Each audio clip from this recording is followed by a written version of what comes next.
Hello students, कैसे हैं आप सभी। स्वागत है आप सभी का आपके अपने YouTube channel Shri online study पर। हम लोग इंडियन ज्योग्राफी की क्लास पढ़ रहे थे, ठीक है। मैं आगे जो है आप लोगों को ओलंपिक खेलों के बारे में भी बताऊंगा, जो है कौन कौन से फैक्ट उसके दृष्टि से महत्वपूर्ण हैं, ठीक है। तो पहले आज इंडियन ज्योग्राफी में जो है हम लोग नदियों के बारे में पढ़ रहे थे और नदियों में मैंने हिमालय नदियों पे थोड़ा सा डिस्कस किया था, ठीक है। चलिए उसी को कंटिन्यू करते हैं। तो देखिएगा, अगर भारत की नदियों की बात करें तो भारत की नदियां जो है ये दो वर्गों में हम इसको बांट सकते हैं। पहला है हिमालयी नदियां और दूसरा है प्रायद्वीपीय भाग की नदियां, ठीक है ना।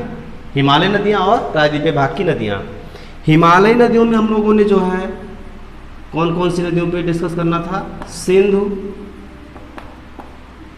ठीक है, सतलज, ब्रह्मपुत्र और गंगा। ये चारों नदियां महत्वपूर्ण हैं और बाकी जो बच रही हैं हिमालय की नदियां, इनकी सहायक नदियां हैं, ठीक है। तो चलिए मैं इसी की शुरुआत करता हूं। देखिएगा, भारत का मैप बनाइए सबसे पहले। तो भारत के मैप में आपने जो है कुछ नदियों को भरा भी था कि कौन सी नदियां कहाँ से निकल रही हैं और कहाँ पर जो है इनकी सहायक नदियां हैं, कहाँ से जो है, ठीक है ना। तो चलिए देखिएगा इसी में आगे। देखिए, तो मैं पहले बात करूंगा इस सिंधु सतलज इन दोनों नदियों के बारे में, ठीक है। तो आप पहली हेडिंग डाल लीजिए, सिंधु नदी तंत्र। सिंधु नदी तंत्र, ठीक है, सिंधु नदी तंत्र। देखिएगा, तिब्बत के पठार के मानसरोवर झील से, तिब्बत के पठार के मानसरोवर झील से एक नदी निकलती है, दो लद्दाख और जास्कर के मध्य से बहते हुए कहाँ गिर रही है, अरब सागर में, ठीक है। इस नदी का नाम है सिंधु नदी, सिंधु नदी, ठीक है। ये दो पर्वत श्रृंखलाओं के मध्य से बहती है। जैसे देखिएगा, काराकोरम, उसके नीचे लद्दाख और उसके नीचे जास्कर। काराकोरम, लद्दाख, जास्कर। तो आपसे सवाल पूछेगा कि ये सिंधु नदी जो है किन दो नदियों के मध्य से बहती है। तो ये जो है किन दो पर्वतों के मध्य से बहती है। तो लद्दाख और जास्कर के मध्य से बहती है, ठीक है। ले इसी के जो है किनारे बसा हुआ है। यहाँ जो है उसके नीचे देखिएगा, यहाँ पे जो है राकसताल है, यह है मानसरोवर। ये क्या है, मानसरोवर। इधर ये है राकसताल, इधर क्या है, ये राकसताल। राकसताल से जो है एक नदी निकलती है, ऐसे बहते हुए जो है ये चली जाती है पाकिस्तान में और यहाँ पर जाकर ये मिल जाती है किससे, तो यहाँ पर जाकर मिल जाती है सिंधु से। इस नदी का नाम क्या है, तो इस नदी का नाम है सतलज नदी, सतलज नदी, ठीक है ना।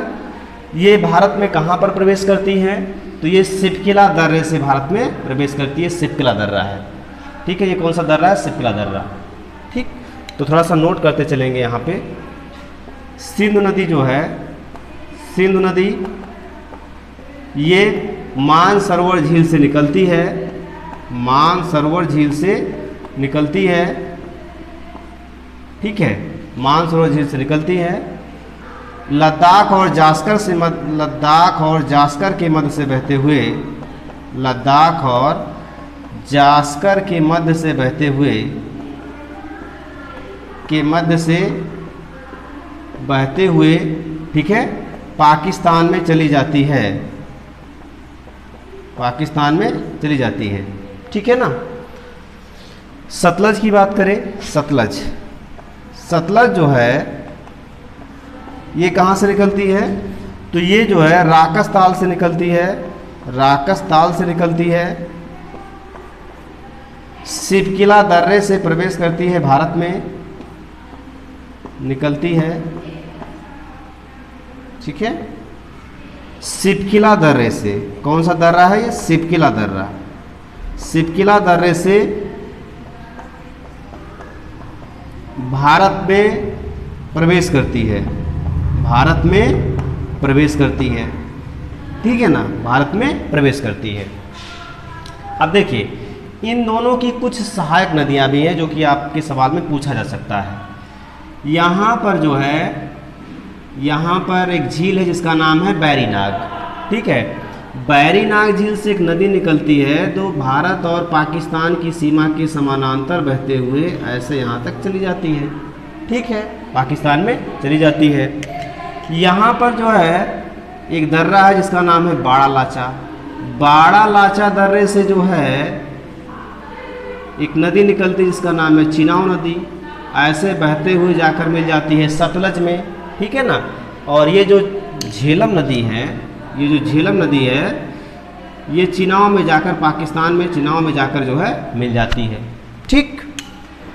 आगे देखिएगा यहाँ पर रोहतांग दर्रा है। कौन सा दर्रा है? रोहतांग दर्रा। ये है बैरीनाग। ये कौन सी झील है? बैरीनाग झील है। ये है बाड़ा लाचा, बाड़ा लाचा, ठीक है ना। ये है रोहतांग दर्रा, ठीक, रोहतांग दर्रा। तो यहाँ से दो नदियाँ निकलती हैं। एक नदी ऐसे ब्यास नदी है जो कपूरथला पंजाब में जाकर, यह है कपूरथला। कौन सा स्थान है? कपूरथला। कहाँ पर है? पंजाब में। पंजाब में जो है ये ब्यास नदी जो है जाकर मिल जाती है यहाँ से। ये है ब्यास नदी। ये कौन सी नदी है? ब्यास, ठीक है ना। ये बड़ी वाली नदी कौन सी थी? सतलज। ये कौन सी नदी है? ये है चिनाव। चिनाव नदी कहाँ से निकल रही है? बाड़ा लाचा दर्रे से। रोहतांग दर्रे से एक और नदी निकलती है, ऐसे ऐसे निकलती है और ये बहते हुए जाकर जो है इसी चिनाव में मिल जाती है, ठीक है। इस नदी का नाम है रावी नदी। कौन सी नदी है ये? रावी नदी, ठीक है। तो देखिए कौन कौन सी नदियाँ यहाँ पर हो गई? ब्यास, रावी, चिनाव, झेलम और इसके ऊपर सिंध। तो इन नदियों का कभी कभी क्रम भी पूछ लिया जाता है, कौन कौन सा क्रम होगा इनका। तो देखिए अगर यहाँ मैं दक्षिण से उत्तर का क्रम निकालूं तो कौन से आएगा? सतलज, सतलज आएगा। सतलज के बाद कौन सी नदी आ रही है? ब्यास, ठीक है। ब्यास के बाद रावी, ठीक है। फिर इसके बाद चिनाव, चिनाव। फिर इसके बाद कौन सी नदी आ रही है? झेलम। तो इन नदियों का ऐसा क्रम है, किधर से किधर का? तो ये जो क्रम है ये दक्षिण से उत्तर का क्रम है। दक्षिण से उत्तर का ये क्रम है नदियों का। दक्षिण से उत्तर का क्रम ये है आपका, ठीक है ना। दक्षिण से उत्तर का क्रम ये है, इधर दक्षिण से उत्तर का क्रम यह है। कौन कौन सी नदी है? सतलज, ब्यास, रावी, चिनाव और झेलम, ठीक है। अब देखिए सतलज के बारे में मैंने पढ़ लिया। कहाँ से निकलती है? राकसताल से। कहाँ से भारत में प्रवेश करती है? सिपकिला दर्रे से भारत में प्रवेश करती है, ठीक है। सिपकिला दर्रे से भारत में प्रवेश करती है। ब्यास की बात करें तो ब्यास नदी कहाँ से निकल रही है? थोड़ा सा मिटा देता हूँ मैं इसको। ब्यास नदी जो है, ब्यास, ये जो है ब्यास नदी ये निकल रही है कहाँ से? रोहतांग दर्रे से। रोहतांग दर्रे से निकलती है, ठीक है। और कपूरथला पंजाब में जाकर रोहतांग दर्रे से निकलती है। रोहतांग दर्रे से निकल रही है ये। कपूरथला पंजाब में जाकर, कपूरथला पंजाब में जाकर ये जो है किससे मिल जाती है? सतलज से मिल जाती है, ठीक है। तो आपसे सवाल पूछेगा कि ऐसी कौन सी नदी है जो भारत में ही जाकर किसी एक नदी से मिल जाती है? तो वो है ब्यास नदी, ठीक है। चलिए आगे चलेंगे। इसमें चिनाव नदी जो है, सॉरी रावी, रावी नदी जो है ये कहाँ से निकलती है? तो ये भी रोहतांग दर्रे से ही निकलती है। रोहतांग दर्रे से निकलती है, ठीक है। और किस में मिल जाती है? पाकिस्तान में जाकर चिनाव से मिल जाती है। रोहतांग दर्रे से निकल रही है, ये रोहतांग दर्रे से निकलती है और पाकिस्तान में जाकर चिनाव से मिल जाती है। ठीक है ना, पाकिस्तान में जाकर चिनाव से मिल जाती है। ठीक, झेलम नदी की अगर मैं बात करूं तो झेलम नदी जो है, इधर मैं लिख दे रहा हूं,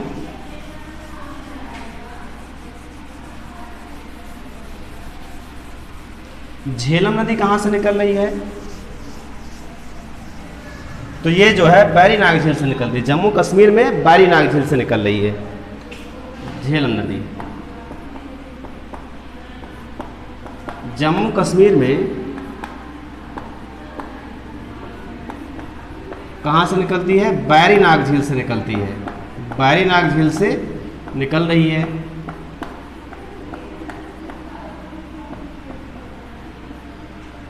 भारत और पाकिस्तान की सीमा के समानांतर बहते हुए, भारत और पाकिस्तान की सीमा के समानांतर बहते हुए, तो आपसे सवाल यहाँ से ये भी पूछ सकता है कि कौन सी नदी है जो भारत और पाकिस्तान की सीमा के समानांतर बहती है? तो ये समानांतर बहती है, कौन सी नदी है? वह है झेलम नदी।